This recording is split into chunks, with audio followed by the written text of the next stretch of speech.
Hello and welcome to the DPC Show. My name is Dan Offen, aka Mr. Big Jams. In this show, I hope you stay on top of all of the DPC action by talking to 6 analysts from 6 different regions who will keep you up to date on all the matches, players, and storylines happening all over the world in the Dota 2 scene. Thank you once again for tuning in. Again, if you want to follow me on Twitter, I can be found at @DanielOffen, and that's spelled Daniel, then OFFEN. And please let me know there if you've got any feedback or comments. If you'd like to financially support me for creating this show, you can find a link to my Patreon in the episode description. We're going to be kicking off pretty sharpish with Southeast Asia, where Danog is going to be taking us through the goings-on there. But before we do that, I'd like to remind you that this week there has been no China action. So really, when I said 6 regions, I really just meant 5 for this week. We'll be returning with China the week after next, after the Chinese New Year has concluded. But until then, though, we've got 5 great analysts taking you through 5 great regions, and we're going to be kicking off with Danog in Southeast Asia. Okay, so just to kick off, let's start by talking about Fnatic, who had a double game week this week. They've won both of their series. Could you talk me through what happened to Fnatic? Just business as usual for Fnatic, to be honest. You would probably expect going into this week that they were going to 2-0 at least Vice, which they did in pretty convincing fashion. They also 2-0'd 496.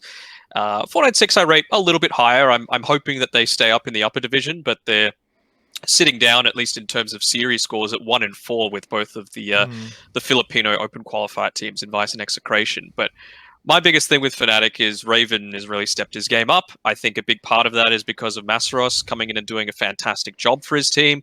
High aggression. I think in one of those games it was like a 28-minute game, and he was like 14-0 and 21 on Legion Commander or something ridiculous like that. So it's insanely aggressive. Moon's carrying his weight a little bit more than he used to be as well. But for mine, and this is something that I'm really interested to see for this upcoming week when we've got Neon taking on Fnatic. I want to see how Neon address the Wisp that Raven has at his disposal, because you got 2 options. You either ban it or you pick it. You cannot let it through. You cannot let Fnatic have it, because their record with it, they've played it 4 times. They've won 4 times with it for a total of 45 kills, 54 assists, and 4 deaths on Raven when he plays the Wisp. It is insane. And he picks it the exact same items every single time. You know, there's not much variation with it. You get Helm of the Dominator, you get a BKB, you get a Ags, you get a Sanjin Kaya, and then a Heart, and then you've won the game basically. So it's crazy to think that teams are still letting it through, but we'll see what Neon think about all that. For those who might not have seen a Wisp in the other regions, a Wisp carry, what sort of things are they building around it? How does it fit into a draft? I think what it just offers, and it's kind of similar to the way that Keeper of the Light is kind of back in the meta, now that he's got the recall ability to be able to move people around the map. That's something that Neon really exploit a lot. You know, just being able to move around, take objectives much quicker than anyone else, even just farm for a lot of their cores. And IO kind of fulfills the similar sort of thing, where, you know, you're super maneuverable, you can go back to farming, take a team fight, farm again. And the other thing is they really like to pick Elder Titan alongside of it. And they've even got a little bit of draft mind games coming in that as well, because in the laning stage, before you've got Helm of the Dominator, it's a really strong pairing with an ET, because you can just go up, you can whack people's faces in, especially once you're level 3, dealing 150 damage a hit plus overcharge for the attack speed. It just means that you're going to dominate the lane. But we've seen them play it with you know, they pick the IO Elder Titan in the first phase, and then they just toss the ET as a 4. So, you know, teams might even try and think, okay, well, we can draft around this IO ET lane, but then it doesn't end up happening. So I'm really liking the fact that Fnatic have got these extra strings to their bow, and it's been working for them. I wanted to briefly touch on the Fnatic supports. We've covered Moon and Raven quite a lot. How have they been matching up? Because Fnatic are in a very good position. They've lost just 1 series so far, but perhaps that could have... who did they lose to? It was... Boom. To Boom, yeah. So they could have been doing better, but have the supports been up to scratch? Has it been a full performance from them? I think so. I mean, a lot of times when I'm in Twitch chat, you know, just talking around with people, they're like, oh, why is DJ wasting away on these position 5 heroes? Bring him back to 4. I mean, Jabs isn't doing a bad job. He's just got his heroes that he likes to play, and they don't necessarily overlap with DJ's heroes. Like, to be fair, I don't like DJ as much on something like an Ogre Magi, something that's a little bit more passive. But give him a Nyx, give him an Elder Titan. Those are things that I can see him, excelling at. And I just back, let's say 4 or 5 months ago, Fnatic were straight up being carried by Jabs' plays from the position 4 role. Now, it doesn't feel like he needs to do that as much because Raven has actually gelled in with the team. You've got Massaros performing at such a high level that Moon has lifted his game as well. So it makes things a little bit easier. And, he might not stand out as much, but he's still definitely playing his role. The last time people may have seen Fnatic in a international competition, at a LAN certainly, which was the Summit, DJ and Jabs were in the opposite positions. They were in 5 and 4 as opposed to 4 and 5. Talk me through that shift. Are they looking better in this new configuration? I think DJ, it doesn't really matter if he plays 4 and 5, but Jabs is definitely a 4 player through and through. Like he cannot play the 5 role, especially with the way that Fnatic structure things. Like DJ is the captain, DJ is the in-game shot caller, so he needs to be in that 5 position to be able to have the mental space to be able to make these kind of calls in clutch situations. And what have Fnatic got left to face? They've got Neon and TNC, probably their 2 strongest opponents left. To potentially be between them and a playoff spot when we do get to the major. I would say Fnatic have at least secured themselves group stage. I would say, they're a little bit ahead. Same with Neon. Neon, I would be shocked if they dropped out into just even 3rd position with a wild card. Let's go into Neon then. They had this single series this week, which they won very comprehensively against Vice, who are one of the weaker teams in the division. Is there anything to chat about it there, or is it just a quite handy win for them? Pretty handy win. Again, they picked the Keeper of the Light in it. It's really strong. Again, I was watching, we were just talking about the series in the CIS region between Team Spirit and Virtus Pro, and a lot of people are like, oh, why are teams picking this Deucer? I've been watching a lot of C and China, and teams are picking it, but it's losing all the time. Well, Neon are winning with it. Execration, when it does get through, they're winning with it. And I feel like it's just enabled by this style of, you've got a Keeper of the Light with you. You can move around a lot easier. You can farm much quicker. And then in team fights, you've got the Chakra Magic, of course, for the extra mana. And then as well, another thing that I'm liking that Southeast Asian teams are doing a little bit more is picking more Morphling. I feel like its combinations are really good. We've seen Neon pick it together with the Spirit Breaker. It's insanely strong once you pick up that Ag Scepter, just double charge into people, insanely fast movement speed, and you get that bulldoze up. There's nothing really that can stop you.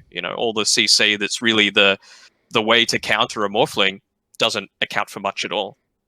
Vice are now sitting in last position. They're obviously on equal points with 496 and Execration. Are they the worst team in the division? Is that fair to say, or do you see a potential there?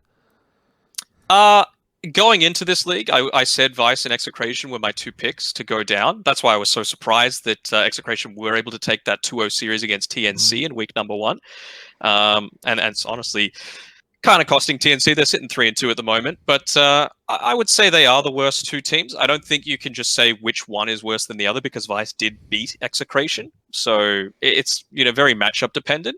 And I think for these teams, it's really going to come down to the last week. I would say Vice is probably resigned to the fact that they're going to be dropping down, although they've got 2 games this week to try and rectify that. But it's that Execration 496 series in week 6 that I'm really looking into is basically the relegation battle. Loser, you're out.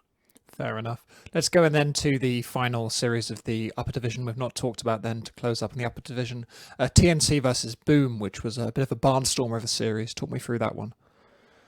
I mean, if you're a TNC fan, you gotta check your heart medication because every single time it seems they are just coming back from nearly sure losses, essentially. Like even last week against T1, they were down 10k at like 10 minutes or something like that, and then they were down 50k, or no, not that drastic, but like 25k super late into the game, double rapiers, swaps back and forth, 50k gold swings, and then this week they were down at I think the 45-minute mark by about 35,000, and then within a 5-minute swing, they've won the game just off of the back of Morphling Earthshaker again. It's what won them the Chengdu Major back in 2019, and now that you've got this Ag Shard as well, we saw all the clips on Reddit and Twitter and wherever else you're following the games.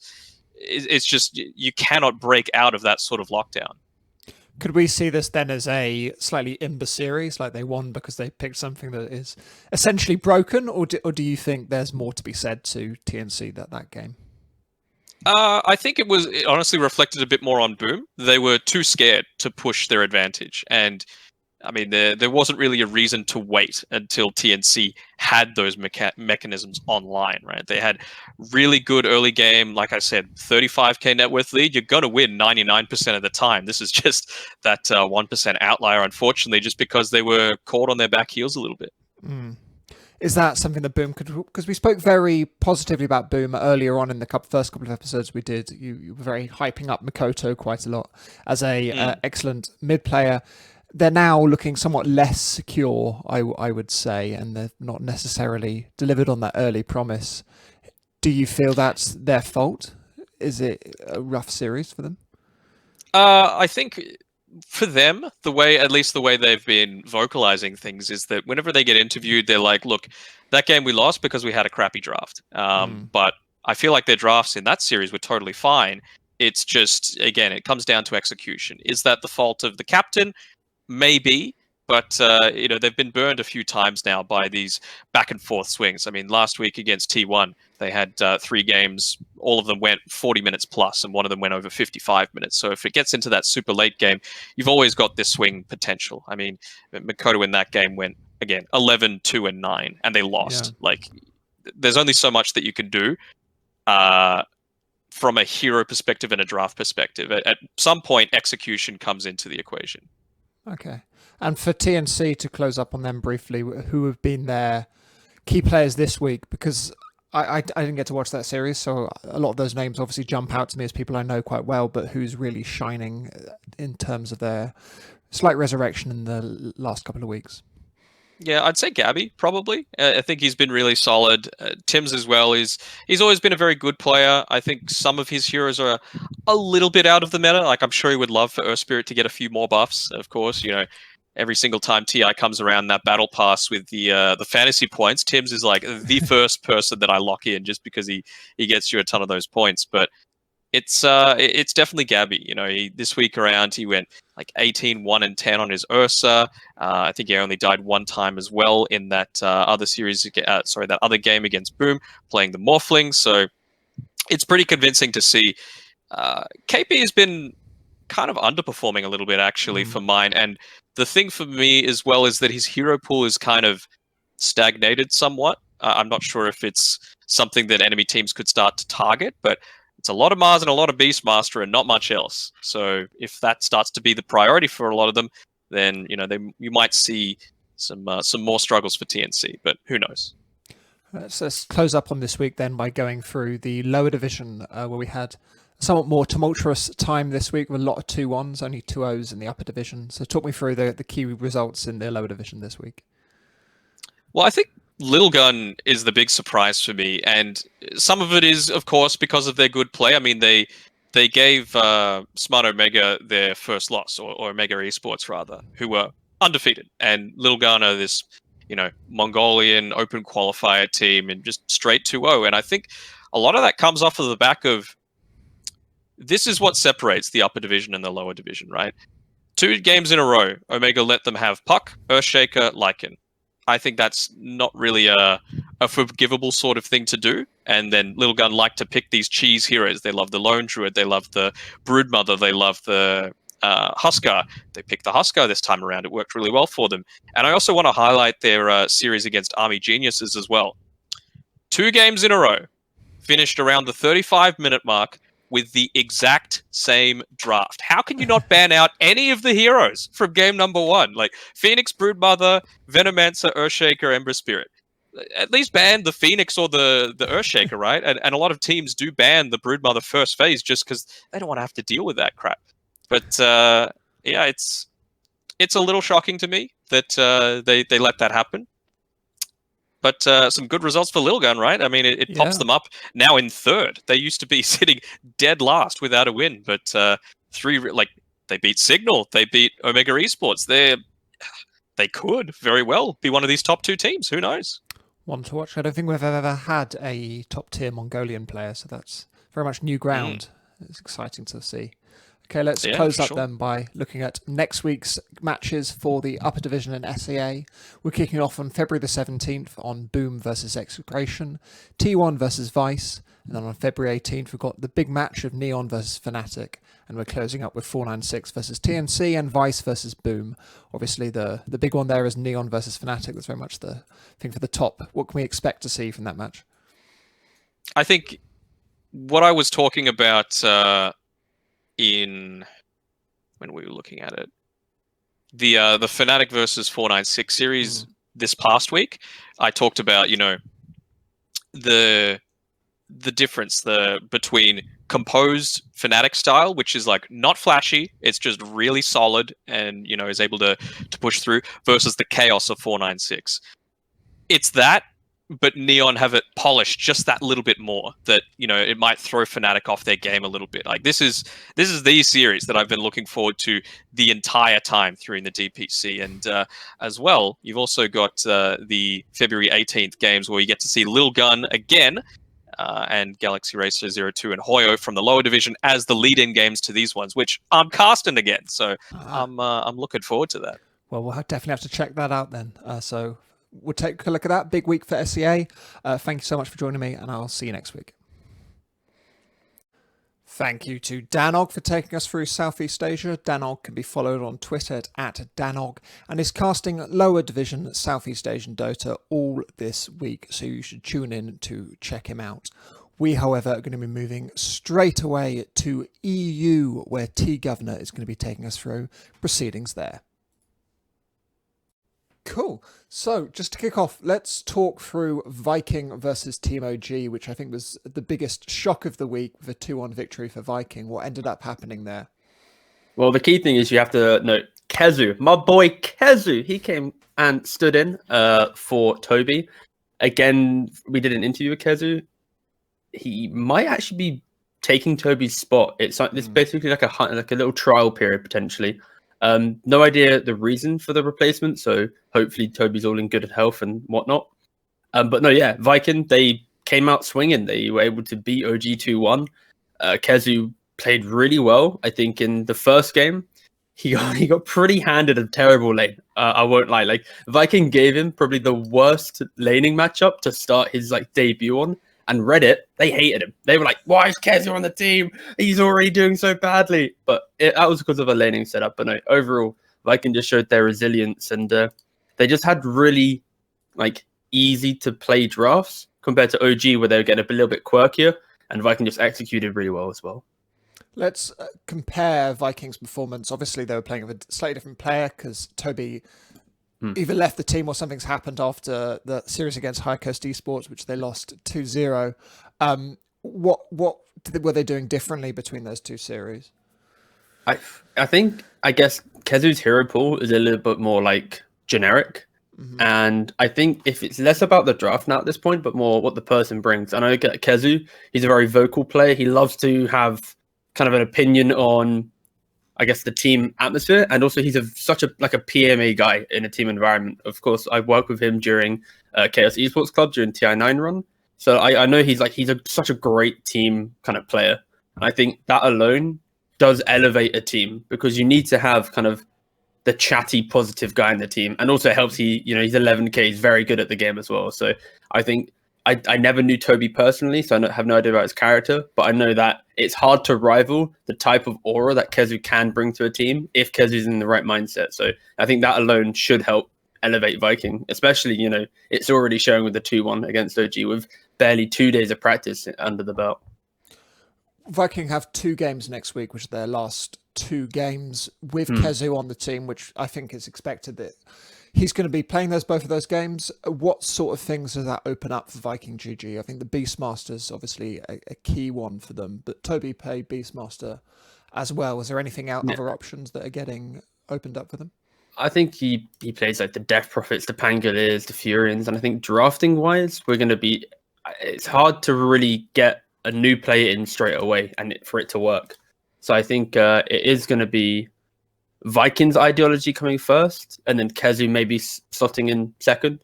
Again, like they got a weaker prep, but Kezu, he plays so many pubs. Like he plays pretty much all of the offlanes, like the Mars, the Enigma, the Pangolier, the Beastmasters. He can even play like Lycan. So I think they need to be confident in what the team wants before trying to push what Kezu wants first. Because again, he is just the offlaner. How many times do you see the offlaner be the main reason that they're, winning game from start to finish? Rare cases, but I think he's doing really well right now. And again, it's early days. One series against OG. OG was creative. Viking wasn't really creative. And the lack of creativity won because of the execution being just that much better. There was, I think, a couple of games in that, or one game in that where Topson went completely off the game that Viking won. He absolutely dominated Boom in the mid lane. Was that lost, therefore, just because of that Topson Void Spirit performance, or was there certain signs of life from OG in that game? I think, so in the second game, that was just a thorough dismantling of the mid lane. I've not seen a lane go that badly for a team before. But yeah, Topson he put on a masterclass with the Void Spirit. And even in game 3, he also crushed the mid lane. It did help. He had a little bit of an advantage. I think he got a first blood potentially, or like he was part of a kill early on. But he still showed how you can win the matchup. They had the reverse, right? So in the second game, Topson was Void Spirit, beat Ember Spirit. The third game, the heroes were swapped, same players in mid lane, and Topson won that lane again. And he did some really creative creep wave manipulation. It was he pressured the Void Spirit back to base. He then aggroed the creeps under his enemy tower, basically erasing the entire wave. And it was like these small plays that allowed Topson to have such an early lead. And OG, they came out ahead in the laning phase in pretty much all 3 games.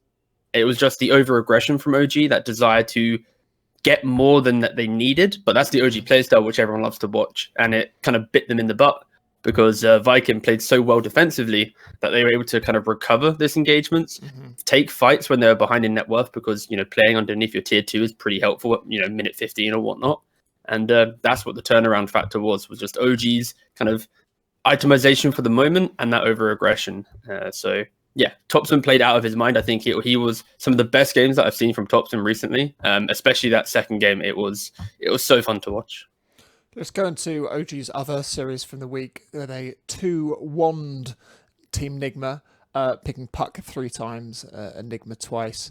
How was that series for them? Is that OG, again, because they're seeming quite mid-table at the moment, OG. Are they a mid-table team? I think they are still finding their footing, in which they need to understand, I guess, the most broken concepts of the game, because OG, they're always at the forefront of bringing what's broken, right? They're the ones that are creative enough to go out and risk things to find out, does this combination work? Can we go Morph Earth Spirit? Can we go, what was the other dumb ones they did?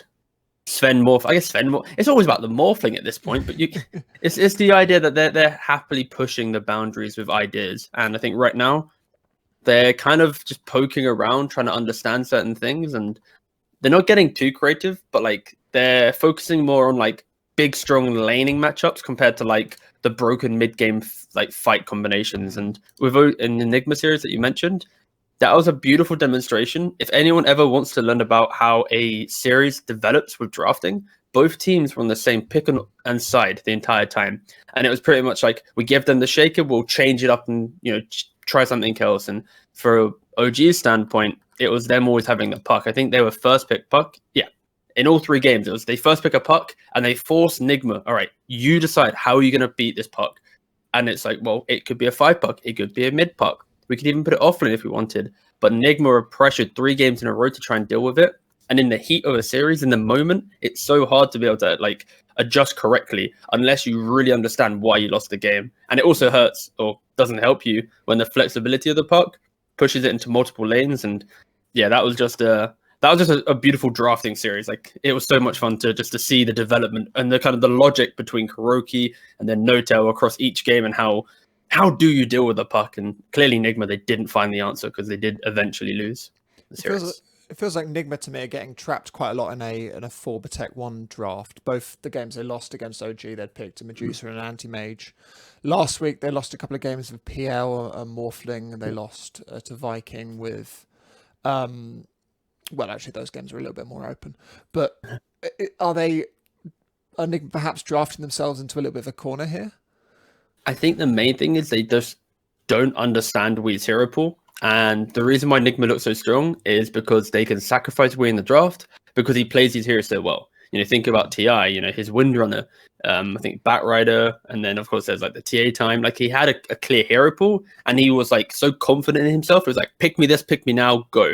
And suddenly GH gets the best matchup, or Miracle gets like the best carry pick. And right now, Wee just doesn't have that hero pool of dominance, and he looks a bit like not shaky, like he's playing well, but like he's not playing at the level which got him, that second place TI. He's not playing with that kind of bravado that really scares you. And you need that bravado when Miracle's in the team, because like Miracle is going to pop off if he has the right kind of entry into the game. And the way that they're playing right now, and kind of like, I feel like the lack of understanding of how to get the most out of their team, it really puts too much pressure on Mind Control to have a good lane when he's got like a bad lane to play already, or Miracle to be too active early on when he doesn't want to be active. And I think it all stems around the idea of they need to.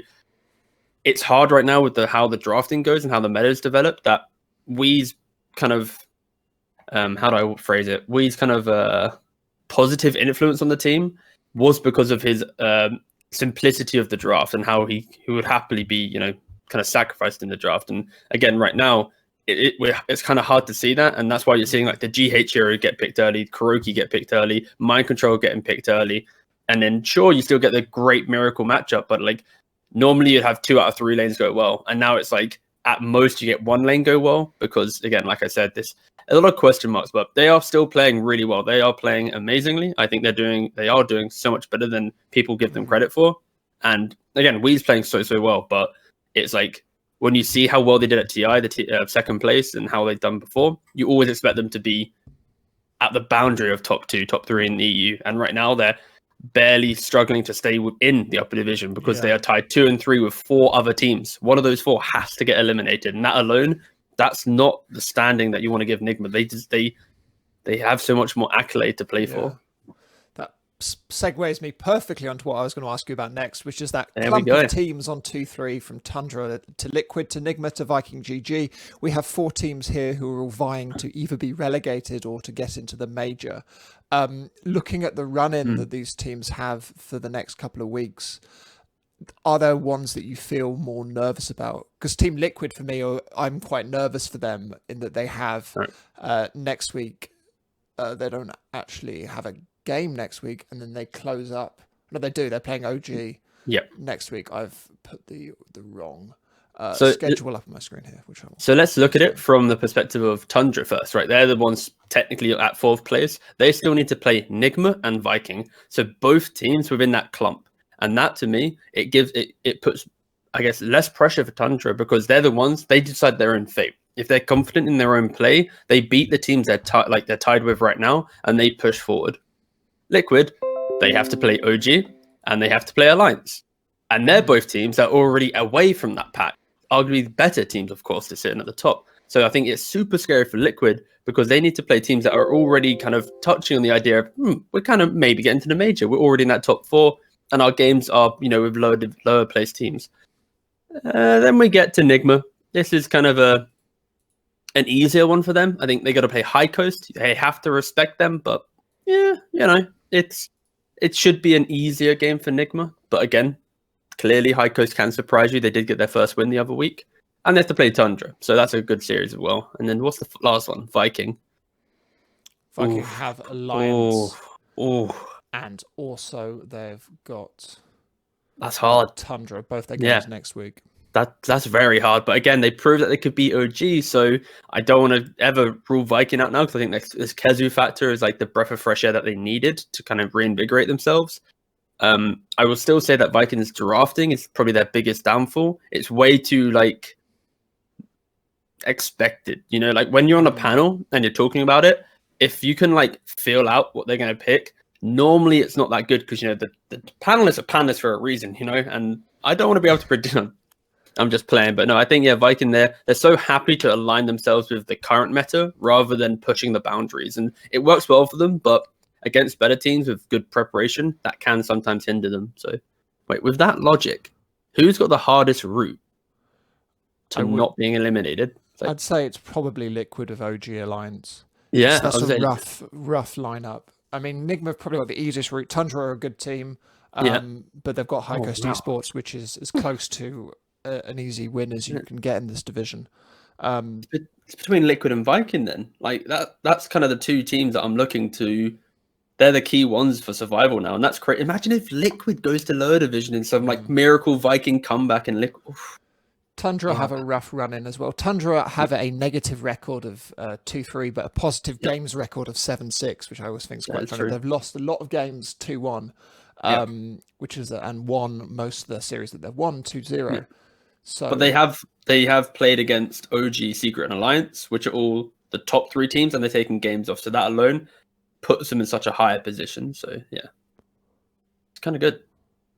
Let's just close up by looking at the games for next week to watch. On February 16th, we've got Nigma versus Tundra, aforementioned, then Secret versus High Coast Esports. Viking GG versus Alliance on the 17th, and on the 20th, we've got Liquid versus OG and Tundra versus Viking GG. All of these games are pretty important considering how close the EU upper division is, but are there any particular ones that you'd pick out as being possible great games of Dota? I'd just say that February the 20th, Liquid OG, Tundra Viking. These are such critical series because if Liquid wants to have any chance of survival, they need to be able to beat OG.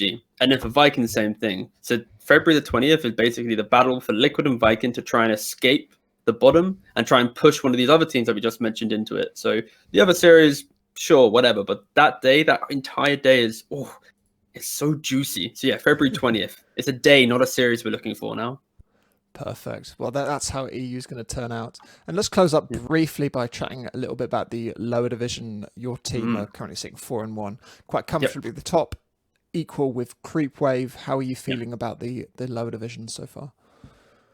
Not too bad. I think the top 2 is pretty much secured in my opinion because Hellbear Smash is our first based on the head-to-head with Creep Wave. And as long as both of those teams win their remaining series, they are going to be confirmed as the ones being promoted to the upper division. Creep Wave has to play Bajui, and then they have to play, that's it, I think. Oh, and Metaphor Pro, so they have to play like the weaker teams in the group, and then Smashers have to play Hippomaniacs, pretty weak team, and it all tees up basically to the 24th of February. Spider Pigs versus Hellbear Smashers. That alone will pretty much dictate if Smashers are able to go to upper division, if they lose the Hippomaniac series, and but overall it kind of feels like it's set in stone because as long as Smashers beat Hippomaniacs, Creep Wave beat Bajui, they're both going to be 5-1. No team can get that amount of wins to push up higher. So yeah, I think it's pretty much set now. But okay, and there's also I just don't know what's happening in the bottom side because of course Bajui might be able to pull another win or 2. They might not be able to. They've also played with 4 stand-ins now, so they're only ever allowed to play with 4. So there's kind of like the question mark on do they get to play with Flax again in the future? What's that happening? A lot of question marks in the bottom part of lower division, as expected with all lower divisions. Really, there's a lot of inconsistency, unfortunately, but that should be kind of ironed out throughout the second season, third season of DPC. Great. Okay, we'll look forward to that then. So thanks again for joining me, and I'll see you next week. Thank you to T Governor for taking us through Europe. T Governor can be found at Twitter at T Governor. He's been casting, if you haven't been living under a rock for some reason, he's been casting EU and CIS Dota for Dream League and doing the analyst desk there. He's a great analyst and I'm very excited to have him on this show. We, however, are going to be moving straight away to CIS where Mo Farah is going to take us through proceedings there.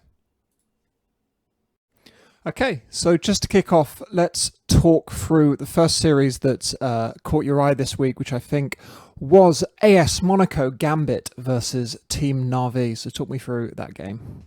Sure, we should probably mention quickly why they're called AS Monaco Gambit, shouldn't we? Because people are going to be like, oh my god, where has this team come from? This is great.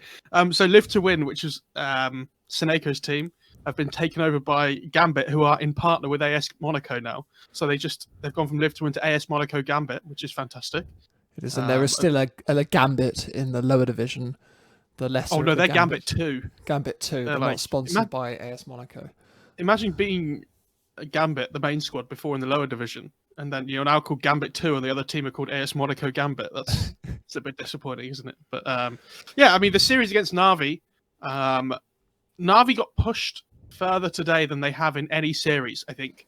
And if you go back and watch the series on the stream, you could see at the end of Game 3, when they won 2-1, Iceberg had his head in his hands like this, because it looked like they were so stressed out, because they'd gone like harder than they ever had to before, which was nice to see, because it almost feels like for Na'Vi they had a bit of an easy ride until now, but they've got their 3 hardest series. They had them left till the last 3 games, so they've played SA Monaco Gambit, and then they've got Spirit, and then they're finishing on the VP series last. So it was cool to see them like actually get tested. Chen and Doom both made an appearance again in a shocking turn of events. I know. But AS Monaco Gambit with no one now playing instead of FN. I actually thought they played okay for like long periods of the game, but in the end it was Na'Vi, like with this in Game 3 especially, had this like completely unkillable PL. So even though Dream playing for AS Monaco Gambit on the carry got a rampage, they still ended up losing the game because they just couldn't eventually deal with the PL, which is a bit of a shame. Because I was really rooting for them to, try and beat one of the top 2 in VP and Na'Vi for like the first time. But yeah, Na'Vi still keeping their perfect series record, which is good for them. And now, they're both VP and Na'Vi are both 5-0. They're both confirmed to be top 2 already with like 2 series left, which is pretty mad. Pretty mad, but also a little bit sad. So obviously means VP versus Na'Vi, which is the last series of the whole of CIS. I love that they've scheduled it like that. Is going to be who starts the major in the playoffs and who starts in the group stage. So there's going to be so much to play for. Let's in that match there briefly go into the arrival of No One onto AS Monaco Gambit. Obviously, No One is a legendary CIS player. If you're just coming to Dota, he was in the old VP squad that won so many things. He's obviously a bit of an upgrade over FN in terms of pedigree. Has it shown in terms of his on-field performances? Yeah, I thought they played really well today as a team and him individually. He got to play this Morphling twice, which was good to see. I think he's one of his better heroes in general. And it was cool to see because they had to play... He played it twice when Iceberg played Doom twice, and it was almost like AS Monaco Gambit was saying, like, we need to make sure we have this like 2-core lineup.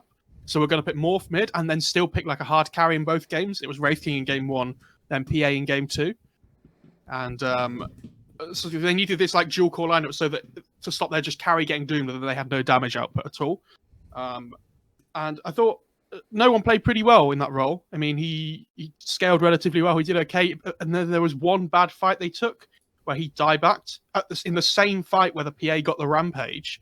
Yeah. No One die-backed on the Morphling. And then ever after that fight, his like item progression kind of fell off a little bit. So there were good moments in the series, but also, pretty bad moments as well. So, I mean, lots to build up. And for Team Spirit and AS Monaco Gambit, they're going to be the 2 teams that you look to probably to fight for that third place now. And Unique and Extreme are at the same score, so they can still fight for it as well.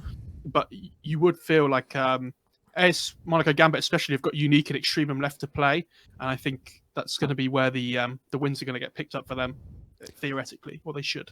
And they'll grow in experience as well, because No One, people may need reminding, hasn't played since Epic League, I think, when he was on that... Was he on that Samael stack? Was that he was on the Summarise stack with Solo. Yeah, when playing they were or something, wasn't he? Yeah, he was playing off lane before, so it's nice. It was nice to see him back on mid again as well, especially because he looked like he was doing well in the laning stage. So I mean, that's where he's always been known to be a really good player in that mid lane. So yeah, good to see him back there again. Let's go into the other 2 of those 2 teams we mentioned there. Team Spirit, who had a pretty epic series against VP. They're the first people to beat VP in any fashion. Talk me through what happened there. Yeah, Game 1 was one of the... I would say maybe one of, if not the only time I'd been watching CIS, and I had absolutely no idea which way it was going to go, because there were rapiers involved. It got to 61 minutes, but there were no tier 5 items dropped, I don't think, in the end, which is a bit of a shame, because that kind of tops everything off. Yeah. But I think VP made the game more difficult for themselves than they needed it to be, but at the same time, I thought Spirit played really well, and I had massive hope for them after that game 1 that they could go and do some really good things. And then, okay, I'm going to liken this. I played table tennis when I was younger, right? And I played in a league once. My local area is quite good for table tennis. We have a lot of people. And I was playing against this little kid in the league. And I was going into it. I was like, I could hammer this kid. He wasn't very good. We give him a chance, and you start batting it back a bit. And he was like, oh yeah, I'm doing well. Give him a few points. And then you start trying, and you just smash them. That was what I felt like with the VP Spirit series, where VP gave them a bit of wiggle room that they could perform with. And then in game 2 and 3, VP were like, I think we've had enough now. So even though they lost the game, they kind of come out in game 2 and game 3, and it wasn't perfect necessarily. It was quite slow-tempoed games. But I mean, game 2, GPK especially was amazing. They came out of their lane so far ahead. In game 3, there was hardly any kills for long stretches of the game, but they always felt in control. So back to being their best again. It felt like watching game 3 that they were, because they played well, obviously, VP, and they came through and won the game, but it did seem like they were a little bit scared of losing, that they refused to engage. There were basically no kills for about 15 minutes in that game. Did it seem to you like they were being overly restrained, perhaps, just to keep their perfect record? I think they would have liked to have tried, but unfortunately Collapse was playing Nature's Prophet and made the game a lot more difficult than it needed to be with the one of the more ridiculous things I think of the patch, which is the Nature's Prophet shard with the Greater Trents. And he managed to take range racks and everything while VP were trying to go high ground and stuff. So, I mean, I think that was what delayed the game more than anything. I think VP had to respect the split push that could come out from Spirit. So the game went on, for a little bit longer than it potentially could have. But, in the end, they'll be happy with their performance. For Spirit, it was a bit sad because Adusa gets a rapier, dies once, and the game is just over because of one individual mistake. But it felt like a pretty big mistake to me.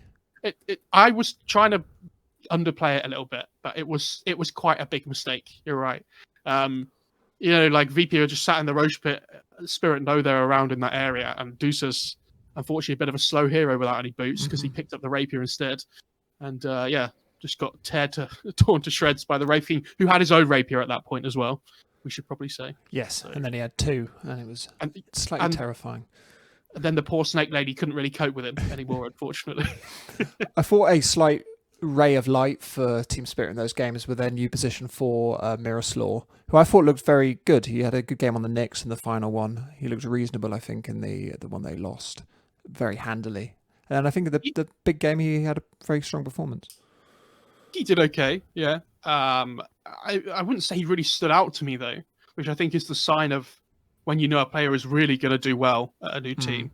I thought he kind of fit in quite nicely. Yeah, he did okay. But, game 2, nobody on Team Spirit looked good at all anyway. And yeah, he did do okay on the Knicks, but, it was okay. But against VP, that's not the team you really want to be, judging players on, I don't think, because VP are the top dogs, aren't they?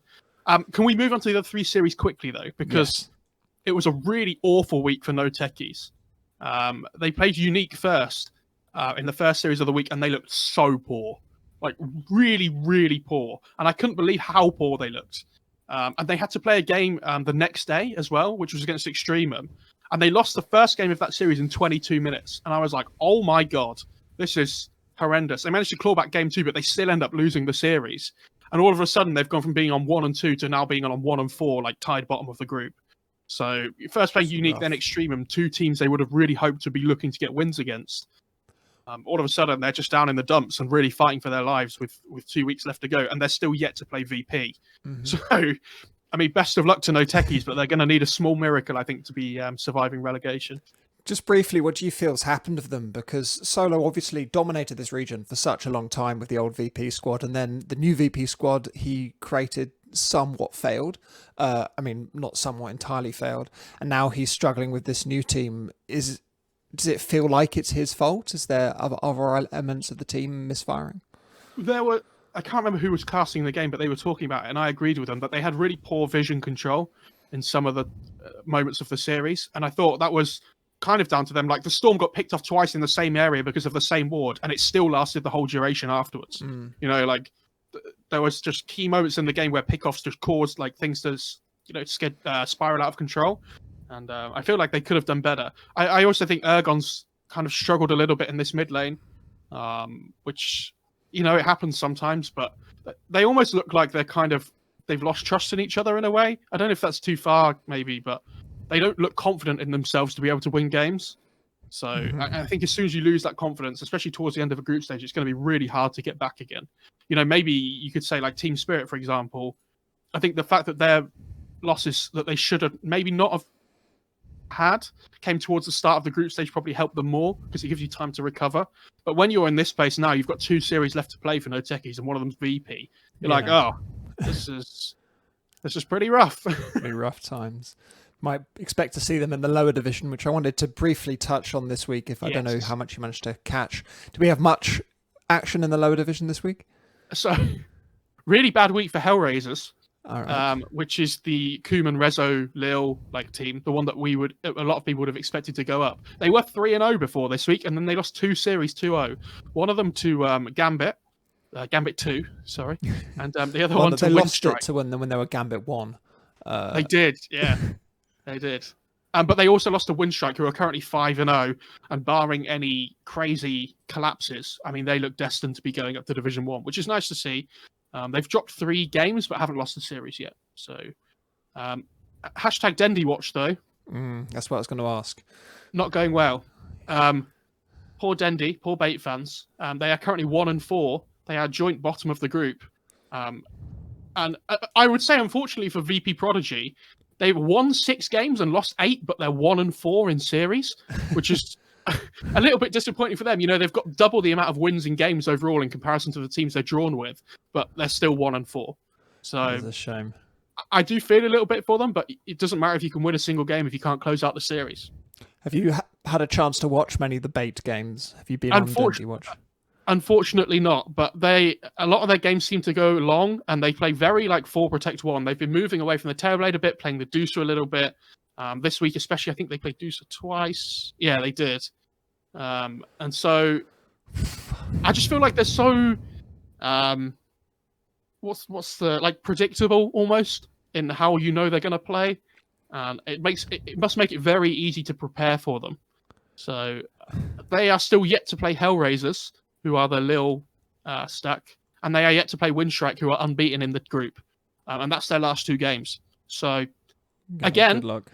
Barring a small miracle, I actually think they might be going down pretty quickly, which is a big shame, because if you go down, then nowhere to go. There's nowhere to go. American you're not playing. Travel to CIS for this. I don't see them sticking together if they do go down, because that's just not going to happen. I mean, it might be the end of that org, but we'll see. Okay, let's move into what we can expect to see next week in the upper division. On February the 18th, we've got Extremian versus Team Empire kicking us off. And on the 19th, we've got VP versus No Techies, Unique versus AS Monaco Gambit. And on the 21st, we've got Empire versus No Techies and Na'Vi versus Team Spirit. Not a lot of big games perhaps this week, but is there anything that's particularly standing out for you? Battle of the Toilet Bowl is Team Empire versus No Techies. So next Sunday, which is a week from when we record this, but it's going to be the 2 big games for me on that Sunday again, which is Empire No Techies and then Na'Vi versus Team Spirit at the top. And if Team Spirit want to have any chance of coming 3rd in the group, they have to win that series. And for Na'Vi, they've kind of qualified top 2 minimum. So for them, there might not be as much on the line. You know, they might be more focused towards the VP series. But so it'll be interesting to see whether Team Spirit can pull that off, because, you know, otherwise I don't see them getting 3rd. And then they miss the major completely. And obviously, going into Season 2, they'll still be in the upper division. But if they don't get 3rd in this group stage, I think they'll be really disappointed with their performance. The Na'Vi have got to win that, though, to make the VP series worthwhile for them. If they lose their last couple of games coming into that, then as a showstopper, it's not going to be a great one. So let's hope for Na'Vi. I think what happens is if if Na'Vi lose the Spirit, for example, but then beat VP, it goes to it doesn't go to head to head. I think they have to play like another best of one or something. Oh, right, okay. So- That'll be well. Let's hope for Which that would be then. even more fun. I mean, love that. Like goes down to a best of one instead of a best of three to see who gets first and second. I mean, that'd be great. Excellent. Okay, we'll leave it there then. So thanks so much for joining me, and I'll see you next week. Thank you to Mo Farah for taking us through CIS. He can be found on Twitter at MoFarahDota, and you should follow him there because he's a great analyst. We, however, are going to be moving straight away to South America, where 1437 is going to be taking us through proceedings there. Okay, so just to kick off, talk me through the series that you highlighted as probably the most important of this week, which was Ego Boys versus Team SG. Talk me through that one. Right. So in that series, I think SG was going in as the favorites, especially being in a prime position to get top 2. Maybe they could have tied with Thunder Predator or even outdone them and gone to the major. But now they've lost against Ego Boys, which was quite unexpected for me. I think looking at the draft, especially in game number 1, SG had a really solid draft. They had like Wraith King, Batrider, Earthshaker, probably the top heroes in their lanes in the current patch. And then Ego Boys, they kind of just outplayed them. They just played like super aggressively. They really put the pressure on SG and shut them down in game 1. And I think that really caught SG off guard. And then all of a sudden, like in game 2, SG, you know, they didn't have as good of a draft and they just got pretty crushed in that game. And I think they were kind of mentally checked out after losing game 1 and not really sure as to what happened. They felt really like too complacent in the game. What sort of things were Ego Boys picking? If SG got the standard meta picks, the Batrider, Right. King, what were Ego Boys picking to counter that? The big hero that they had that destroyed both of the games was Nature's Prophet. So Ego Boys, their mid player, his name Alone, he played a beast of a Nature's Prophet. With the panel when we were casting, we're talking about how like in game 2 they better ban that hero because he played it so well. He knows what to do with it, and he commanded that game really well. They had like a Weaver carry and Oracle plus Willow support, not something that you typically see, but because of how fast they played, it worked out. And I think that was a really nice game to see, like the potential of what some of the South American teams can do. We've seen a lot of Nature's Prophet kind of everywhere in pretty much every single region. It is pretty busted, but that's the first time I've heard of it being played in the mid lane. Is that a South American thing, or is that just an Ego Boys thing? I think it was just Alone, like that player. He's the one who's playing the mid Nature's Prophet. I mean, Nature's Prophet is good right now because it has like one of the top 5 best shards in the game, from my opinion. I think like the top shards are like Shaker, Nature's Prophet, Shadow Shaman, and then you have Juggernaut, maybe something like that. Yeah, those are for me are like the best that I've seen, at least especially in South American region, that people tend to buy quite a lot and dominate the game with. So what does a mid Nature's Prophet do that because an off lane one or a support one's there to kind of make space and stretch the map? If you're doing that from the mid, it seems normally that the mid's the one whose the map is being stretched for. Yeah, it's more like taking towers, right? Keeping on the side lanes with your high levels. When you hit level 6, you got that Wrath of Nature. On the last hit, it's doing like 400 damage. So all of a sudden, all the other heroes on the map are like level 3, level 4-ish maybe. And then you got this big Wrath of Nature on 6. And you can just get like snipe some kills on the side lanes and maybe TPing in for that too. One of the things was Nature's Prophet was playing against Batrider in game 1. And the surprising thing is the Batrider lost the lane against NP.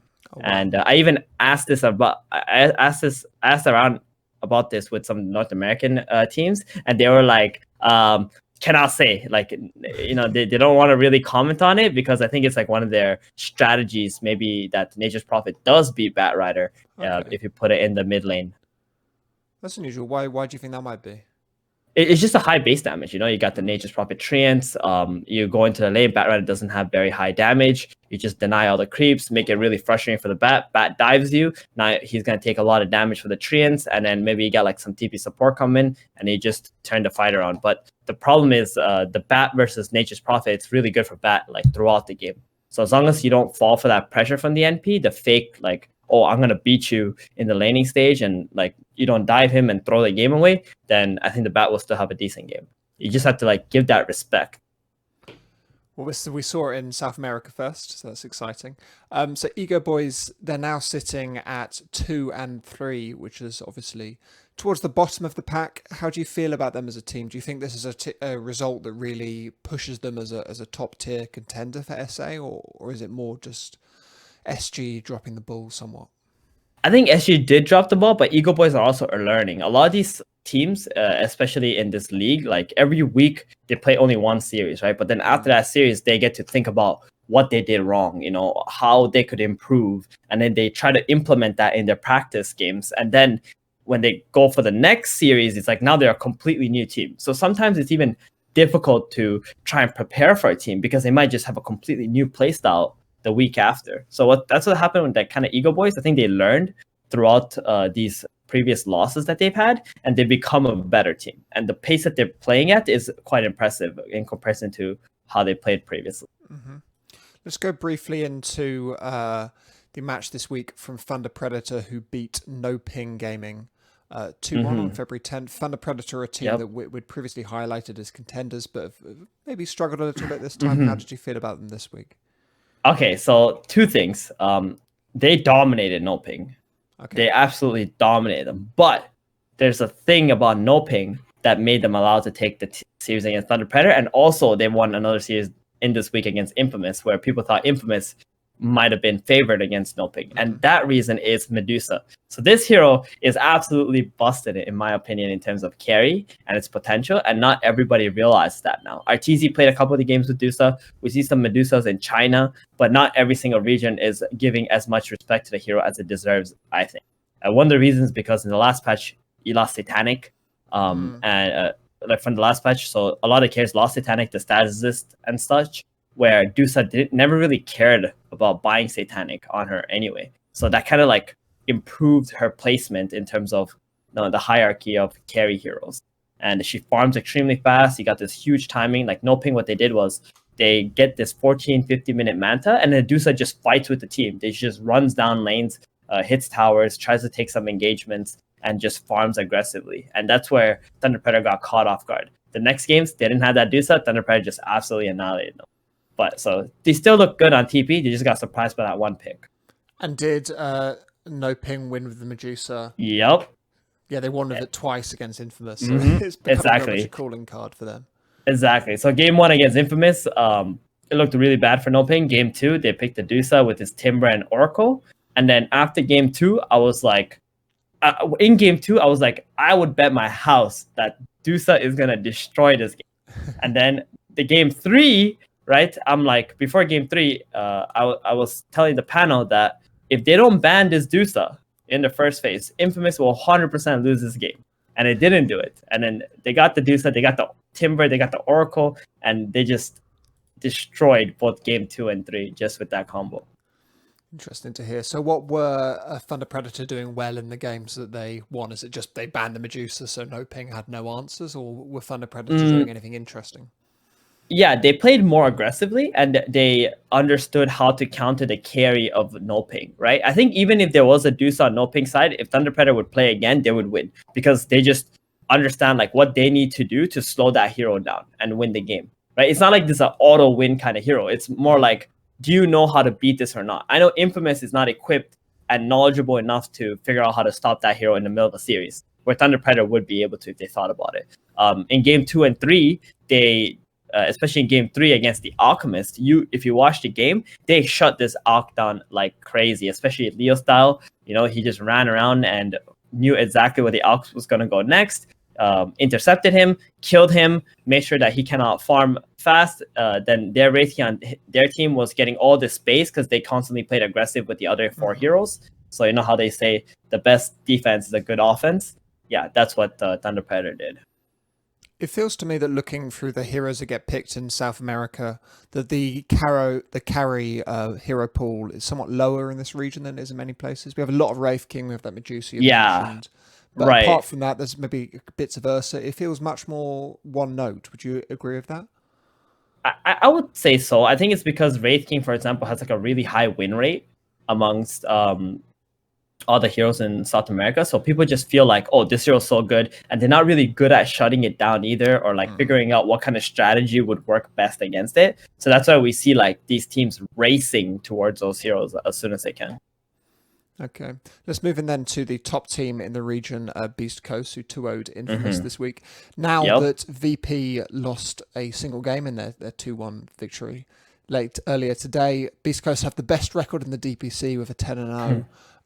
How did you feel about them this week as another convincing victory?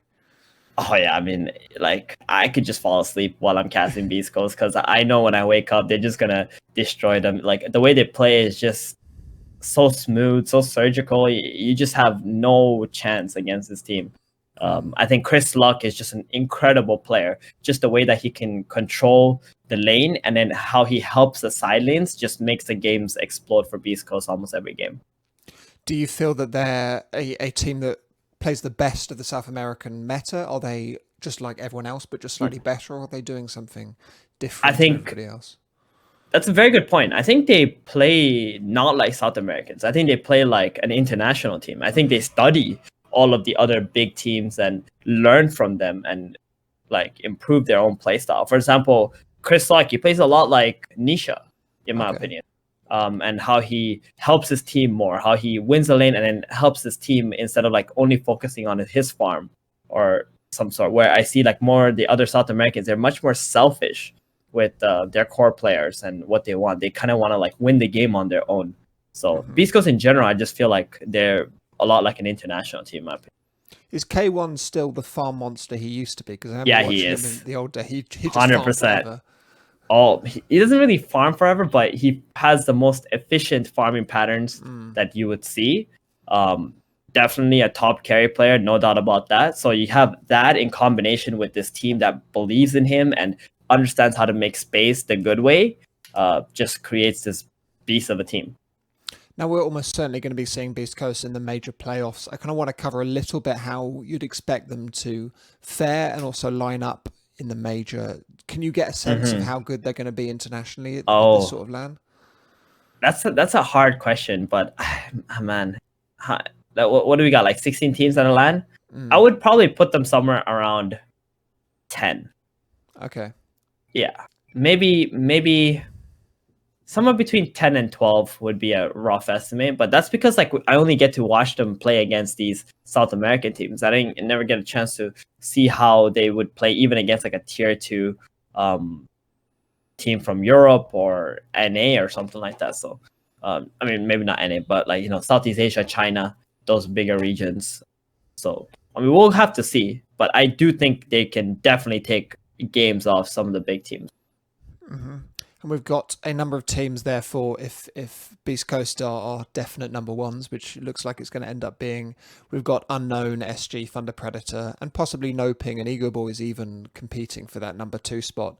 Who do you feel is pushing that bracket most effectively for you? I think Thunder Predator. I think Thunder Predator is gonna be pushing for the number 2 slot. They got a matchup against Ego Boys, which is a pretty big one coming up. Then they also got a matchup against Latin Defenders, which should be a stomp. So pretty much it just comes down to how they do against Ego Boys. If Team Unknown want a chance to get top 2 slot, they're gonna need to win their series against No Ping and SG, which is not an easy task at all, because those 2 teams, I think they have a lot of hunger in them. They have a lot of pride. They really want to study well, and like they both got really hard games. But I think Thunder Predator, they only got one series they got to worry about, and that's the Ego Boys.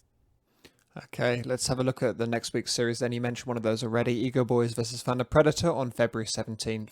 We've got Team Unknown versus No Ping also on that day. February 19th, we've got Infamous versus Latam Defenders, No Ping versus Beast Coast, and then we're closing off on February 20th with Unknown versus SG Esports. What would be your pick for the series of the week? Definitely going to be Thunder Predators versus Ego Boys.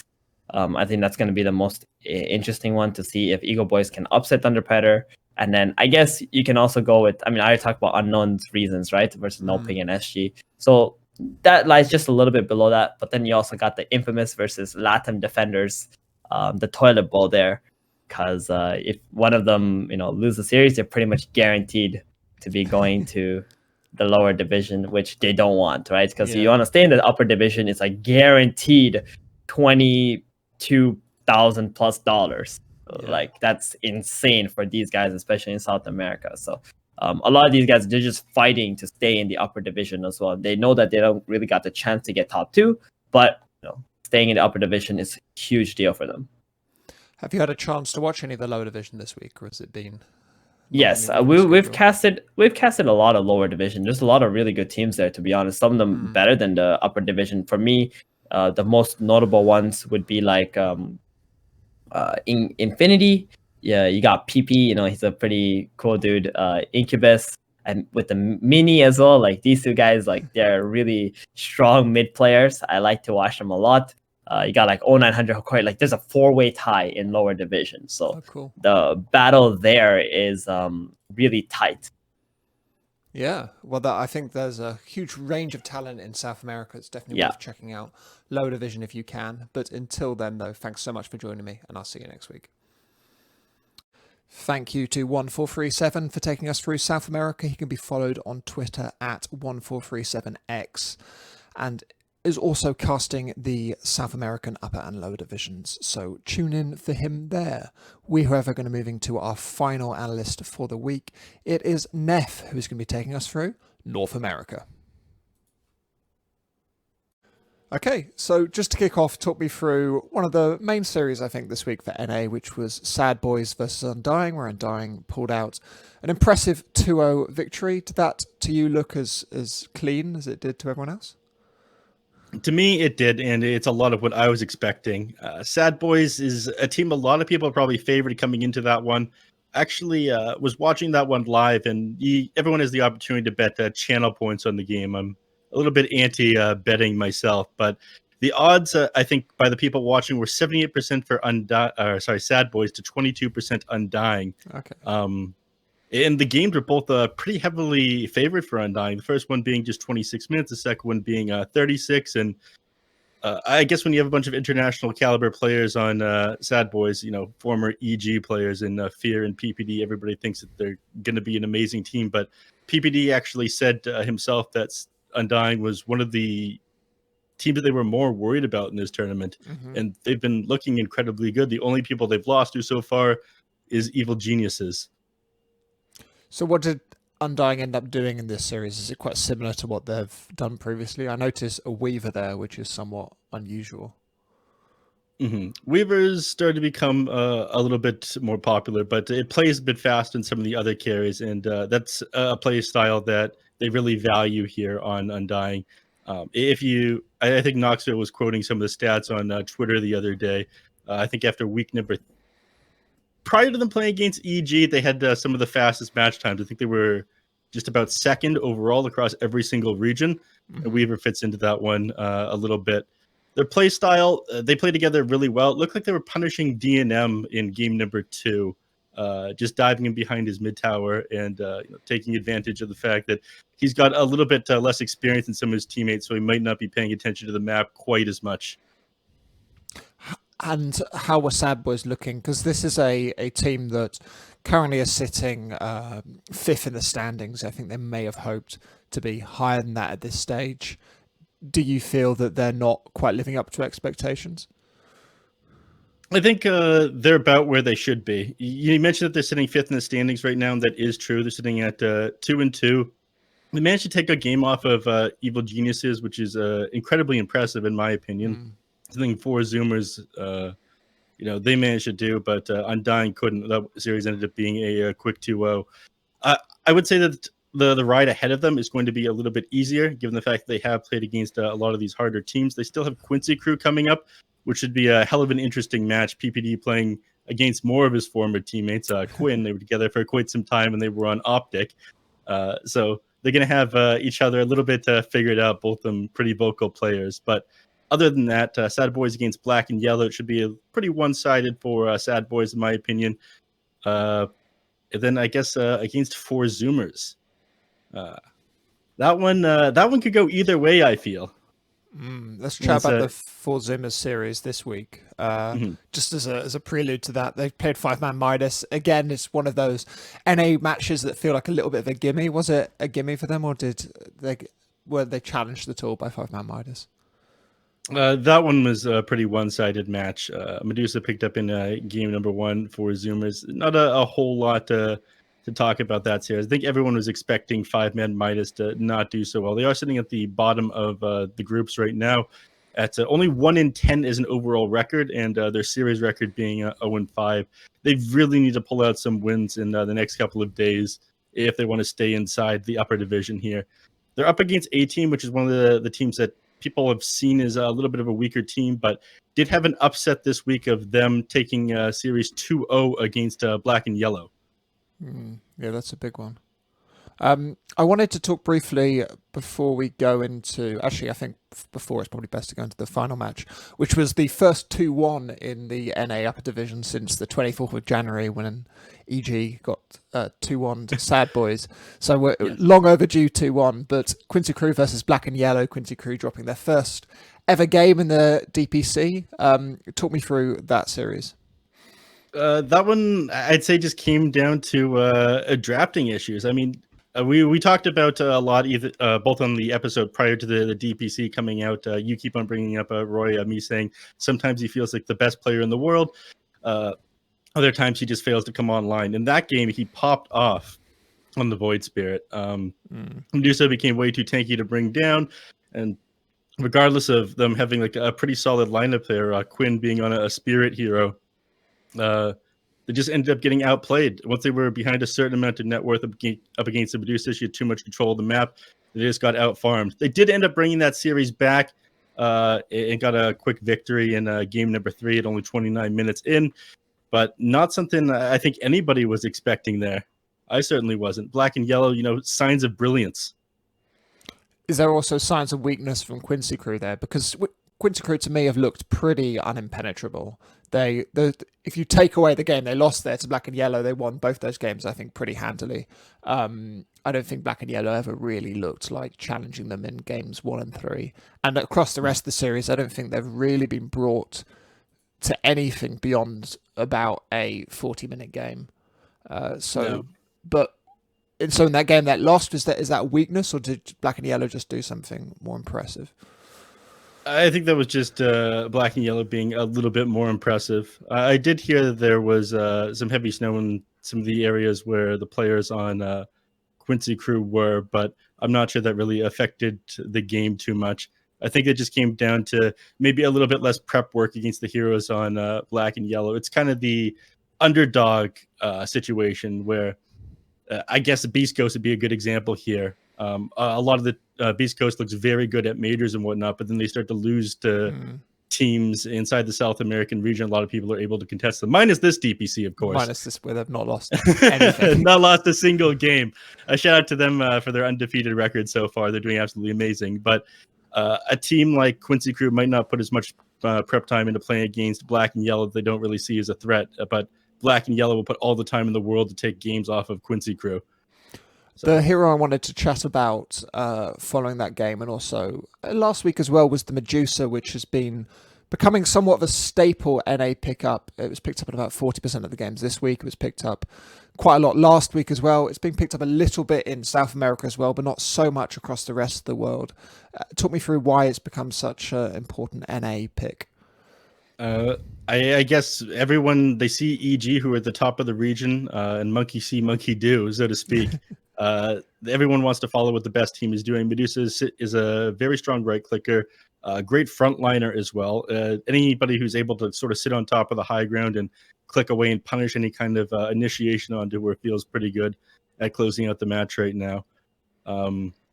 Medusa just ticks so many boxes that are really nice at the moment. There's not that many ranged carries that are that pickable either, so it's harder to play something like Mars in the off lane to continue to secure yourself CS while harassing the enemy team. So Medusa good for a number of reasons, and I guess EG realized that, and everyone goes, okay, well, that's pretty good. We'll try running that too, but didn't see as much success in week number 4, unfortunately. Medusa did lose a couple of games here and there, like game number 1 of Sad Boys against Undying. This is the first week we've seen more. Actually, no, we saw it a bit last week, but we're beginning to see Earthshaker dominate the NA meta now as well. He's coming in there always. This is something that you talked to me about last week. Is you saw it more in the other regions and less so in the games that you were catching in North America, and you accused North America of being a little bit slower to follow the meta. I'd say that's true on one hand. On the other, some of these teams have played a little bit faster. The best teams right now are, I would say, Quincy Crew and Undying. And Earthshaker doesn't really fit into the high tempo gameplay of like closing the game out at 20 minutes like these teams have liked doing. But adopting a better overall strategy, I think, is good. And people have started to fit Earthshaker into some of their drafts. Let's delve into the lower division then, where Simply 2 Based are currently sitting 6-0, quite comfortably at the top of there. Did we see anything exciting coming out of the lower division this week? There was a couple things. A bit of an upset, in my opinion, of Electronic Boys taking the 2-1 against Jiang Hu. I'm sure I butchered that name, and apologies to them. And finally, Jiang Hu forfeiting to Arkosh in what was supposed to be the last game of the night yesterday. Why was that forfeit done? The official statement is that they couldn't field a team of 5 players. I imagine that they're struggling a little bit. They haven't won a game yet. And again, in my opinion, it was an upset against Electronic Boys. They're thinking at this point we might need to break for a little while, figure out what we're doing wrong, and come back and try to close out our last match. But there is only, one game ahead of them now? So no, 2 games ahead of them against the Byzantine Raiders, which I think is I would favor Jiang Hu against that one. But their last match is going to be against Simply 2 Based, who, again, are sitting very comfortably up at the top. And I'm pretty sure their entry into Division 1, or say the upper division in Season 2, is guaranteed now. Let's chat a little bit through Simply 2 Base, because these are players that most people will know. They're 5. Empri Reen is new to me, but Zephyric Monkeys and I Annihilate and Boris are all somewhat stalwarts of the scene. Do you think they're a team that could come into the upper division and challenge? Absolutely. I think that I'm surprised actually that they're inside the lower division to begin with. I think they're stronger than things like A-Team. 5-man minus. I'd put them pretty similar to Black and Yellow. They'd sit somewhere in the middle of the 8 teams here in the upper division. I'm not sure exactly where, but it wouldn't be insane to me for them to take a game off of 4 Zoomers or Sad Boys. And how are the other contenders doing? So we've got Felt, The Cut, and Arkosh, who are sitting in those 2nd, 3rd, and 4th places. I guess Team Dog Champ are also competing. How are we looking for the other people to be promoted? The Felt was pretty interesting. A lot of people said they were playing against the easier teams first. I'd agree with that one, with how everything has ended up sitting now that we're several weeks in. They played against Jiang Hu, who are now at the bottom. They played against Byzantine Raiders, who are at the bottom. And they played against Electronic Boys. Their match against Simply 2 Base, they ended up losing a quick 2-0. 2-1 Felt against. God, I'm crazy. Yeah, 2-0 against Simply 2 Based, which isn't that surprising. They still have some pretty hard matches ahead of them still. The Felt have to play against the Cut. I would favor the Cut a little bit for that one. And they're playing against Dog Champ soon. One thing I wanted to touch on before going any further here is the Dog Champ situation. They've used a stand-in, I believe, every single game except for their first one, replacing Fade with Ritsu, who a lot of people, I'm sure, are familiar with. So they've used him, I think, for 4 series so far. So the last 2, they've actually hit their stand-in limit. Okay. They're going to have to play with Fade again. Oh, dear. Mm-hmm. Well, considering what Ritsu ended up doing in a game this week with his PA, perhaps that's... He built like something like 4 crits, didn't he? And then just died. That was a double Chrysalis Divine Rapier Rush build on PA. Experimental, for sure. 0 BKB, and then died, and they lost. So we'll see what happens. North American research purposes. Okay, let's move on then to what we can expect to see. In week 5 of the upper division, we've got 18 versus 5-man Midas on the 16th. And then on February the 18th, we've got the match that everyone has been waiting for, Quincy Crew versus Team EG. And then Sad Boys versus Black and Yellow as the undercard to that. And then on February 21st, we've got another couple of big games. We've got Quincy Crew versus Sad Boys and Four Zoomers versus Undying, which looks to me like the absolute best possible week of NA Dota that is could ever happen. So what would be your pick there? I imagine Quincy versus EG. This is a very late Christmas this week. Quincy Crew versus EG. Again, a lot of people are saying I'm an EG naysayer. After watching them in a couple of these games, I guess Ice's performance, I was watching him play against the A team as well just before we hopped on the podcast. The guy is absolutely incredible. I am a little bit worried for Quincy Crew, but if anybody's going to be able to take a game off of them, it's them, who were undefeated up until today. Okay, and everyone will watch out for that on the 18th. But I think the Super Sunday, is also going to be great watching with Quincy versus Sad Boys and Four Zoomers versus Undying. So a big week for NA Dota ahead. Hopefully we get a couple of 2-1s and not more of the signature NA Dota 2-0. But until then, though, thanks again for joining me, and I'll see you next week. Thank you to Neff for taking us through North America. Neff can be found at Twitter at NeffSensei and should be followed because he's one of my favourite newer analysts in the scene. Thank you for listening to this show and making it this far. Massively appreciated. Again, if you want to follow me on Twitter, I can be found at Danny Loffen, and that's spelled Daniel, then O-F-F-E-N. And if you would like to financially support me for creating this show, you can find links to my Patreon in the episode description. We are going to be continuing next week again with no China, and that's something to be looking forward to. But in my other podcast, Position 6, this week, I've got an episode coming up with former TI winner Loader, who is going to be talking through all things Alliance with me. So that's very exciting. I'm a big Loader fan, so always excited to get to talk to him. So follow me on Twitter for updates on that, or just check out the standard feed. It will be up there. But until then, though, thanks again for listening, and I'll see you next week.